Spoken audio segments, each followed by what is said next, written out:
Continua la cavalcata in vetta alla classifica del girone A della Serie C femminile per il Cattozzo Polesella. La situazione rispecchia gli alti obiettivi societari. Sì, siamo molto soddisfatte. Fino adesso le cose sono andate bene, speriamo che continui fino alla fine, non come l'anno scorso. Speriamo di riuscire a superare i nostri soliti cali di tensione e speriamo di arrivare fino in fondo così.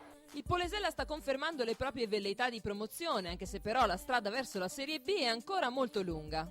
Sarebbe una grossa soddisfazione qua a Polesella, mi trovo bene, sono il quinto anno che sono qua, abbiamo sempre lottato per i primi posti, sarebbe un bel salto di qualità anche per il paese è relativamente piccolo, quindi avrebbe una grossa soddisfazione. Per quanto mi riguarda, mi sono avvicinato quando allenavo nel Ferrarese a questa promozione, da questa parte sto facendo altrettanto, speriamo facendo gli scongiuri del caso.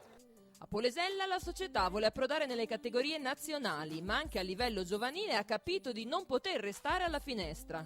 Tutto sommato quello che è il nostro obiettivo, anche tramite lo sponsor ci dando una mano, è di creare un buon vivaio nostro da riuscire ad attingere atlete da immettere in prima squadra. A proposito di vivaio, qualche soddisfazione questa società se l'è tolta. La Rabreda, libero in Serie C, arriva direttamente dalle giovanili. Sì, siamo in tre che ormai siamo. Allora io da quando avevo 8 anni, poi alcune da 6-7 anni, altre anche forse ormai raggiungono gli 8 anni. Comunque in tre in tutto, siamo qui da molto tempo. In realtà il voleibol Polesella è inserito in una polisportiva ed anche se il paese conta meno di 5.000 abitanti c'è una forte considerazione dell'attività sportiva.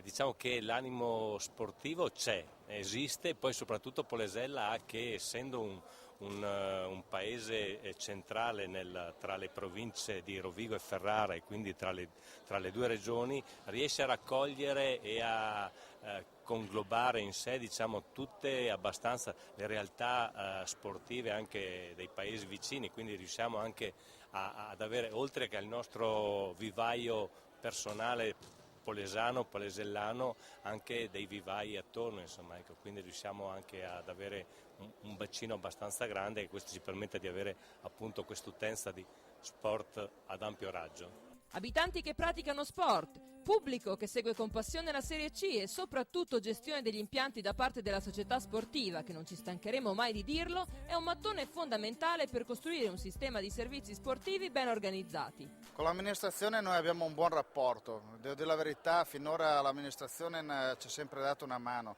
Questo qua è un impianto del comune, viene dato in concessione alla polisportiva che è quello che raggruppa le società sportive di Polesella e noi ne abbiamo la gestione.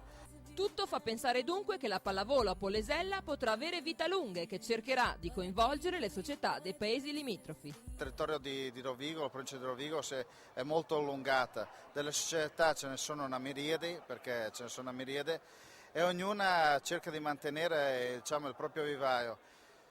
Questo qua porta a dare dei risultati che sono negativi, perché coltivando il proprio vivaio tu coltivi sempre poco e non riesci a fare qualità. Quello che è il nostro obiettivo, che poi è già partito dall'anno scorso e penso di riuscire a realizzarlo entro quest'anno, entro fine stagione riuscire a realizzare una collaborazione con altre società per riuscire a ottenere un vivaio abbastanza discreto per cui lavorare in maniera adeguata e con qualità.